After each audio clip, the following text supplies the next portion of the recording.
আসসালামু আলাইকুম ওয়া রাহমাতুল্লাহ। সালামের মধ্য দিয়ে গলার খবর আপনারা পেয়ে গেছেন। গতকাল সকালে আমার গলা দিয়ে কোনো শব্দই বের হয়নি, খুব ভয়ে ছিলাম আজকে আপনাদের সামনে হাজির হতে পারবো কিনা। আজকে কথা বলার জন্য নয়, প্রিয় পঞ্চগড়বাসীর মুখ দেখার জন্য আমি এখানে এসেছি। কেমন আছেন আপনারা? আলহামদুলিল্লাহি রাব্বিল আলামিন ওয়াসসালাতু ওয়াসসালামু আলা রাসূলিহিল কারীম ওয়া আলা আলিহি ওয়া সাহবিহি ওয়া আহলি বাইতি আজমাইন। উত্তরের প্রান্তিক জনপদ ঐতিহ্যবাহী পঞ্চগড় জেলা শাখা কর্তৃক আয়োজিত বাংলাদেশ জামাত ইসলামীর আজকের এই জনসভার সম্মানিত সভাপতি, সম্মানিত জেলা আমির অধ্যাপক মৌলানা ইকবাল হুসাইন, মঞ্চে বসা কেন্দ্রীয়, আঞ্চলিক এবং স্থানীয় নেতৃবৃন্দ, বন্ধু সংগঠনের নেতৃবৃন্দ, বিভিন্ন ধর্মীয় সম্প্রদায়ের নেতৃবৃন্দ, প্রিয় পঞ্চগড়বাসী এবং সাংবাদিক বন্ধুগণ, আপনারা কঠোর করতাপ রোদের মধ্যে এখানে বসে আছেন, কষ্ট হচ্ছে। আমরা বিশ্বাস করি যে আপনারা আমাদের ভালোবাসায় এসেছেন, তাই না? তো সেই ভালোবাসাটা কার জন্যে? আল্লাহ তাআলার জন্যে। তো ভালোবেসে যখন এসেছেন, ভালোবেসে কিছু কথাও শুনতে হবে। শুনতে রাজি আছেন? প্রথম কথা হলো, সাংবাদিকদেরকে ডিস্টার্ব করা যাবে না। এইটা তাদের পেশাগত দায়িত্ব, এই দায়িত্ব তাদেরকে পালন করতে দিতে হবে। বলতে পারবেন না বসেন, বলতে পারবেন না সরেন। তারা যে যেখানে আছেন ওখানে দাঁড়িয়েই তারা তাদের দায়িত্ব পালন করবেন। আপনারা রাজি আছেন তো? ইন্নাল্লাহা মা'আস সাবিরিন। নিশ্চয়ই আল্লাহ যারা সবর করে তাদের সাথে থাকেন, আর আল্লাহ যাদের সাথে থাকেন তারা বড় সৌভাগ্যবান। আমার দ্বিতীয় অনুরোধ, আমার কথা হয়তো বা পুরো স্পষ্ট হবে না গলার কারণে, আমাকে ক্ষমা করবেন। অস্পষ্টতা আপনারা নিজেদের নিজ যোগ্যতা বলে পূরণ করে নেবেন ইনশাআল্লাহ। আজকের এই মঞ্চে দাঁড়িয়ে আমার আগে যে সমস্ত সহকর্মীবৃন্দ এই এলাকার কৃতি সন্তানদেরকে স্মরণ করেছেন, আমিও গভীর শ্রদ্ধার সাথে তাদের সকলকে স্মরণ করছি। আল্লাহ তাআলা তাদের সকলকে ক্ষমা করুন এবং জান্নাতের আলা দরজা দান করুন। পঞ্চগড়ের সাথে 22 সাল থেকে আমার সম্পর্কটা একটু ভিন্ন। এর আগে সারা দেশের মতো একটা জেলা ছিল পঞ্চগড় আমার কাছে। 22 সালের নৌকাডুবিতে যখন আসলাম, এই সংখ্যা কি 72 না 82 ছিল? 72 ছিল। আমরা চেষ্টা করেছি ক্ষতিগ্রস্ত পরিবারগুলোর কাছে যাওয়ার। একটাই ছোট শিশুকে কুলে নেওয়ার সুযোগ হয়েছিল, সেই শিশুটি আজকে এখানে এসেছে। আমি বলেছিলাম যে ওরা একটু নিয়ে আসবেন, আমি একটু দেখব। এর নাম হচ্ছে দীপু। তখন তার বয়স হয়তো কম বেশি 2 বৎসর হবে। একেবারেই অবুঝ ছিল, কথাও বলতে পারতো না। সে ওই দুর্ঘটনায় মাও হারিয়েছে, বাবাও হারিয়েছে। সাধারণত ওরকম ক্ষেত্রে যাদেরকে কুলে নেই, অবুঝ বাচ্চা, আমরা চেষ্টা করি সে প্রাপ্তবয়স্ক না হওয়া পর্যন্ত, লেখাপড়া সম্পন্ন না হওয়া পর্যন্ত তার আর্থিক দায়িত্বটা আমরা পালন করার চেষ্টা করি। কিন্তু আমি দেখলাম যে আমরা যাওয়ার পরের দিনই এই এলাকার তৎকালীন সংসদ সদস্য এবং তার স্ত্রী গিয়েছেন। তারা গিয়ে বলেছেন যে এই বাচ্চার দায়িত্ব তারা নেবেন। ভালো, ওয়েল, সমস্ত ভালো কাজ আমরা করতে পারবো না, সবাই মিলেমিশে করার মাঝেই কল্যাণ। খুশি হলাম, যাক তার অভিভাবক পাওয়া গেল, তাও শক্তিশালী মিনিস্টার। আমি এখানে তার ভাই পরিতোষকে জিজ্ঞেস করলাম, ওই দায়িত্ব নেওয়ার পর প্রতি মাসে কি তারা তোমাদের কোনো খোঁজ নেয়? বলল জি না। আমি বললাম তারা কি কিছু করেছিলেন? বলে হ্যাঁ করেছেন। তারা কি করেছেন? যে ওর জন্য জামা কাপড় মাঝে মধ্যে দিয়েছে। তো ও জামা কাপড় দিলে খাবে কি? তার পড়ালেখার যোগান কে দিবে? আলহামদুলিল্লাহ আজকে আবার তাকে একটু কোলে নেওয়ার সুযোগ হলো। এই দীপু যতদিন পর্যন্ত প্রাপ্তবয়স্ক না হবে তার লেখাপড়া চলবে। আমরা এই পরিবারের সাথে প্রতি মাসের 1 তারিখে এসে হাজির হব ইনশাল্লাহ। এটা চলতে থাকবে ইনশাল্লাহ।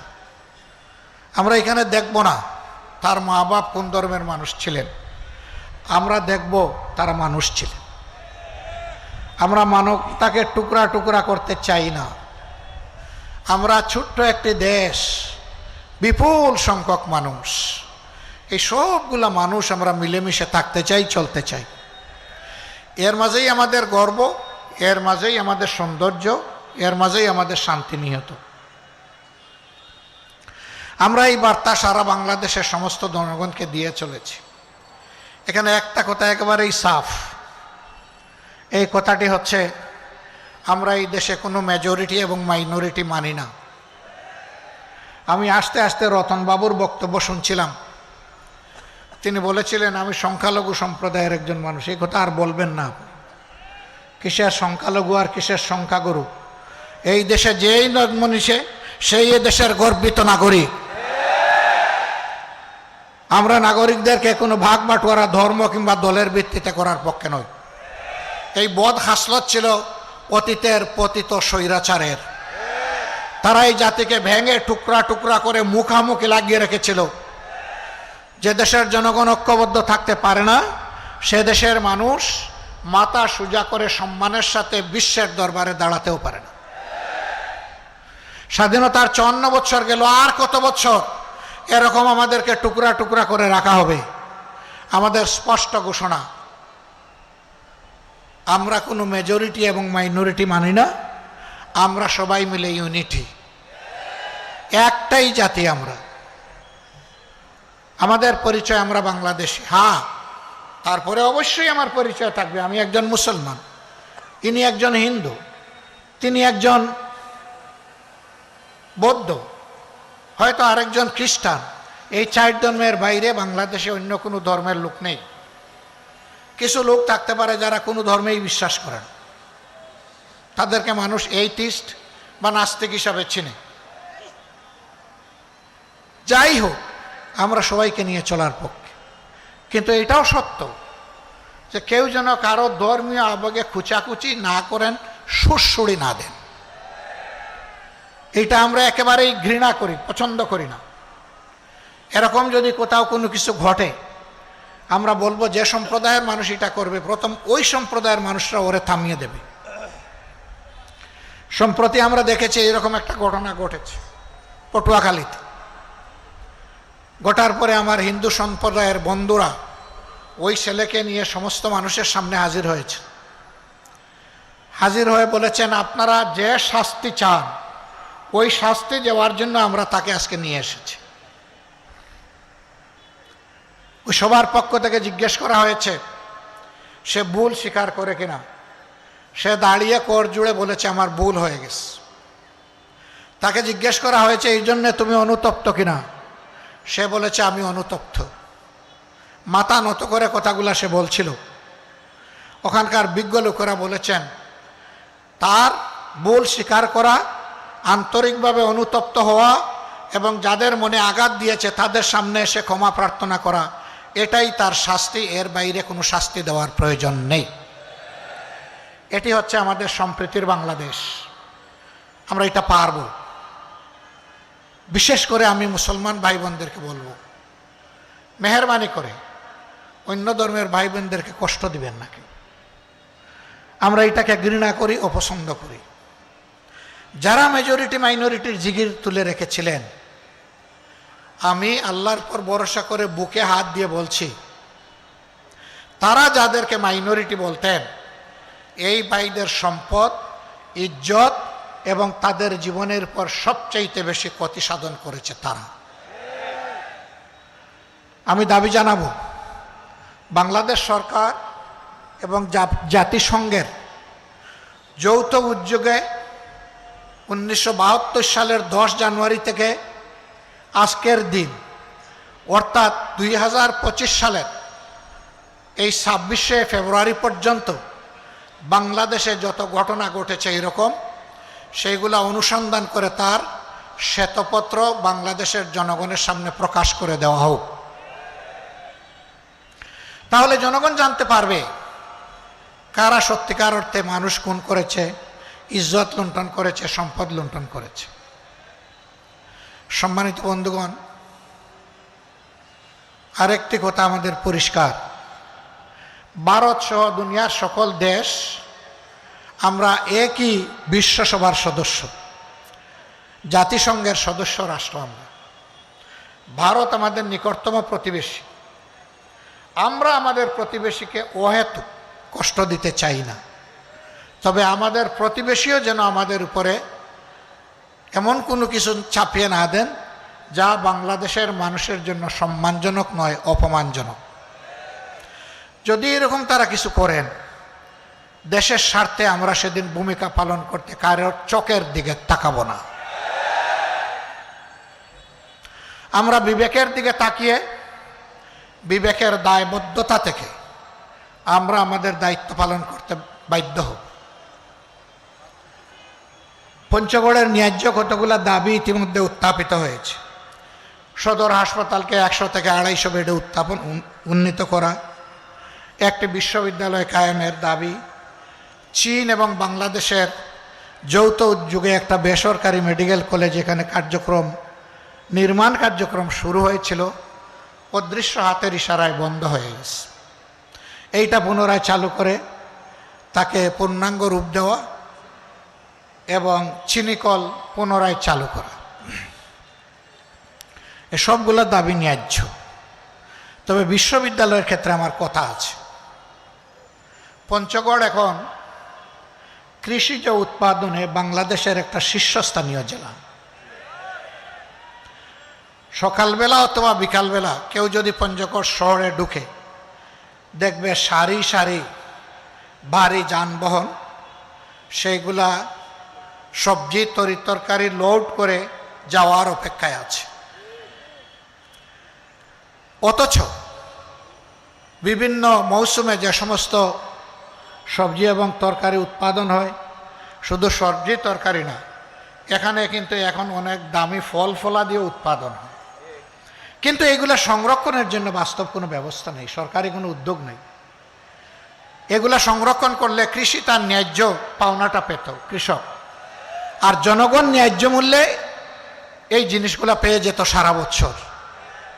আমি দাবি করব এইখানে একটা কৃষি বিশ্ববিদ্যালয় চালু করা হোক। পঞ্চগড়বাসীর জন্য এটি হবে সবচাইতে উপকারী। সাধারণ শিক্ষায় শিক্ষিত হয়ে বেকারের মালা গলায় নিয়ে ঘোরার চাইতে একজন কৃষিবিদ 1 সেকেন্ডের জন্য কখনো বেকার থাকে না। আমরা সেই রকম একটা শিক্ষার বন্দোবস্ত এখানে করার জন্য জোর দাবি জানাই। আমার কাছে বন্ধুরা দাবি জানিয়েছিলেন, মনে হয়েছে আমি বোধহয় সরকার চালাই না, আমিও আপনাদের মধ্যে একজন সাধারণ পাবলিক। তবে আমার একটা গলা আল্লাহ তাআলা দিয়েছে, এই জন্য যে দাবিটাকে যথার্থ মনে করি তার পক্ষে আমি চিৎকার দেওয়ার চেষ্টা করি। আপনাদের এই দাবির সাথে আমি একমত। এই দাবি এই সরকার কতটা পালন করতে পারবে আল্লাহ ভালো জানে, কিন্তু আপনাদেরকে কথা দিচ্ছি, এদেশের ইসলামপ্রিয় দেশপ্রেমিক জনগণের নেতৃত্বে যদি সরকার গঠন হয়, তাহলে আপনাদের দাবি হবে আমার দাবি, এবং দাবি আর উত্থাপন করতে হবে না। বরঞ্চ বৈষম্যহীন বাংলাদেশে যে এলাকা বঞ্চিত, সেই এলাকা সবার আগে তার পাওনা ফেরত পাবে ইনশাআল্লাহ। আর যে এলাকা পেয়ে গেছে তারাও বঞ্চিত হবে না, তারা পাবে তাদের ন্যায্য হিস্সা। কিন্তু আগে দেখা হবে বঞ্চিত এলাকাকে। আমি পঞ্চগড়কে এমনই একটা বঞ্চিত এলাকা মনে করি। বলছিলাম আজকের আমার আশাটা কিছুটা ইমোশনাল, ওই দীপুর কারণে, দীপুর মতো সে যারা মা বাপ হারিয়েছে তাদের কারণে। আমি তাদেরকে কথা দিয়েছিলাম, পঞ্চগড়ে আসলে আমি তোমাদের সামনে হাজির হব, তোমাদেরকে দেখার চেষ্টা করব। জেলে ছিলাম, এই ঘটনার পরেই সরকার আমাকে মেহেরবানি করে রাষ্ট্রীয় অতিথিশালায় পাঠিয়ে দিয়েছিল। 15 মাস জেলে ছিলাম, আমি এর ভিতরে আসতে পারিনি। জেল থেকে মুক্তি হয়ে 1.5 মাসের ভিতরে আমার সর্বপ্রথম সফর ছিল পঞ্চগড়ে, এবং সর্বপ্রথম আমি এই ভাই বোনদের সামনে এসে হাজির হয়েছিলাম। আমি এদেরকে বলেছিলাম, এটি আমার মুখের কথা নয়, তোমাদেরকে পরিবারের সদস্য হিসাবে ধারণ করলাম, যতদিন বেঁচে থাকি সেই ফিলিংস নিয়ে আমি বেঁচে থাকবো ইনশাআল্লাহ। আজকে তারা যারা এখানে হাজির আছেন তাদেরকে একই বার্তা দিয়ে যাচ্ছি, আমরা বাংলাদেশকে একটা মানবিক বাংলাদেশ হিসাবে গড়ে তুলতে চাই।